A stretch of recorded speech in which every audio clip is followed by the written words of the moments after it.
আসসালামু আলাইকুম, তোমরা সবাই কেমন আছো? Welcome to Ayesha's kitchen. আজকে তোমাদের জন্য নিয়ে আসলাম নাবিস। এই যে এখানে দুধ নিয়েছি 1 গ্লাস আর 4টা খেজুর নিয়েছি। এটা আমাদের নবীজি সাল্লাল্লাহু আলাইহি সাল্লাম অনেক শখ করে খেতেন। সে রমজান মাসে সেহরি খাওয়ার পরে এই নাবিসটা ভিজিয়ে রাখতো। আর আরবের অনেকে এই নাবিসটা তৈরি করে খায়। এই খেজুরগুলা সব বিচিগুলো বের করে ফেলে দিব, একটা একটা করে কেটে এই দুধটার ভিতরে আমরা সব ভিজিয়ে দিব। দেখো কিভাবে আমি করি। সবগুলো উপকরণ তোমাদের জন্য বেশি কিছু লাগবে না তেমন। আর এই দুধটার ভিতরে আমি বেশি পানি দিইনি। এই যে খেজুরগুলো সব একটা একটা করে বিচি ফেলে ধুয়ে নিয়েছিলাম খেজুরগুলো আগে থাকতে। এখন সবগুলো খেজুর একটা একটা করে বিচি ফেলে এই নাবিজের দুধটার ভিতরে ভিজিয়ে নেব। এইটা নবী করিম সাল্লাল্লাহু আলাইহি ওয়াসাল্লাম বলেছে এটা শরীরের জন্য অনেক, স্বাস্থ্যের জন্য অনেক উপকারী। এটার ভিতরে অনেকগুলো গুণ আছে, গুণাগুণ আছে স্বাস্থ্যের, অনেকগুলো প্রোটিন আছে। এটার জন্য এই নাবিজটা শরীরের জন্য অনেক উপকারী একটা খাবার। আজ এটার জন্য আমি তৈরি করলাম। আর এখন দেখছি সবাই স্বাভাবিক ঘরে এটা তৈরি করে।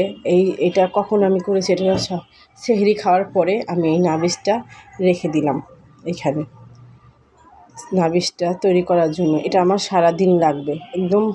আমি যখন মাগরিবের আগ মুহূর্তে হবে তখন আমি এইটা নিয়ে নেব।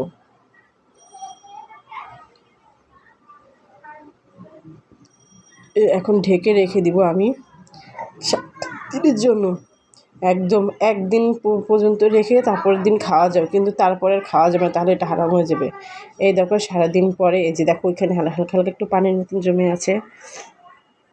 ঘনত্বটা দেখো, তোমাদের দেখাচ্ছি যে খেজুরেরটা দেখো দুধটা একদম ঘন হয়ে গেছিলো খেতে অনেক দারুণ লেগেছে আমার কাছে, অনেক ভালো লাগলো যখন আমি খেয়েছি। একদম হালকা একদম মিষ্টি মিষ্টি। আমি কিন্তু দুধের ভিতরে কোনো একটু পরিমাণও দিইনি, চিনি দিইনি, শুধু দুধটা জাল দিয়ে নিয়েছি আর এই খেজুরগুলো দিয়ে দিয়েছি। ভালোই লাগলো আমার কাছে খেতে। তোমরা চাইলে ফ্রিজে রেখেও খেতে পারো। এই নাবিজটা 3 দিন রাখা যাবে না, তাহলে এটা নেশা হবে, এটা একটা হয়ে যাবে, হারাম হয়ে যাবে। এটা একদিন ভিজিয়ে রেখে খেতে পারবে। আজকে ইফতারিতে কী নিয়েছে দেখো। এই যে তরমুজ কেটে নিয়েছি, ফ্রেঞ্চ ফ্রাই, রোল, খেজুর, যে টুকিটাকি করে সব কিছু যা যা করেছি তোমাদের সবগুলো এখানে নিয়ে যা যা নিয়েছি সেগুলো শুধু দেখাচ্ছি। আজকে তেমন কিছু আর ঘরে করিনি, যা আনিয়েছে তোমার ভাইয়া বাইরে থেকে। আর যা সব ইফতারি হয়েছে সেগুলো তোমাদের সাথে শেয়ার করতেছি। দেখো এখন রমজান মাস চলছে, আর বেশি দিন নাই, শেষ রোজাগুলো শেষ হয়ে আসছে।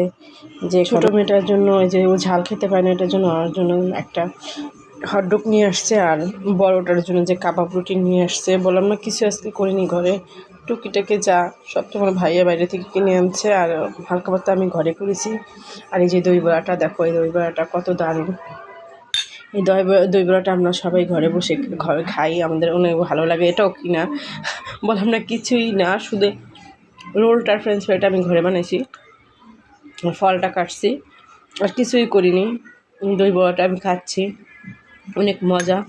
আর খাবারের হজমের জন্য দই বড়াটা অনেক ভালো, খাবার হজম করে, হজম শক্তিতে উপকারী দই বড়াটা। এটার জন্য খাই আমরা। আমার ছোটো মেয়ে খায় না, আমার বড় মেয়ে, আমি, তোমার ভাইয়া খাই, মজা করে খাই দই বড়াটা। কে কে খাও সবাই একটু কমেন্ট করে জানাও কার কার পছন্দ দই বড়াটা। আমার মতো এরকম শখ করে খাও, অনেক ভালো লাগে দই বড়াটা খেতে। আমি খেতেছি আর তোমাদের সাথে কথা বলতেছি। দই বড়া খাওয়ার সাথে হবে একটু ভিডিও বানাইলাম ছোটো করে একটা। আজকে আর তেমন কিছু করিনি, শুধু নাবিজের রেসিপিটা আর আজকে সারাদিন কী করলাম সেগুলো তোমাদের দেখালাম। এখন যে আজকে কী রান্না করেছে, যে রুই মাছ ভুনা করেছি, দেখো কেমন হয়েছে আমার রুই মাছের তরকারিটা। এই পাতাকপি শেষ বছরের পাতাকপি ভাজিটা করে নিয়েছে আজকে দিনে এসে সেহরিতে খাওয়ার জন্য। রুই মাছ ভুনা, পাতাকপি। আজকে এ পর্যন্তই। আল্লাহ হাফেজ, তোমরা ভালো থাকবে। सहर बरकतों भरे इफ्तार, ये रहमतों में नहाए हुए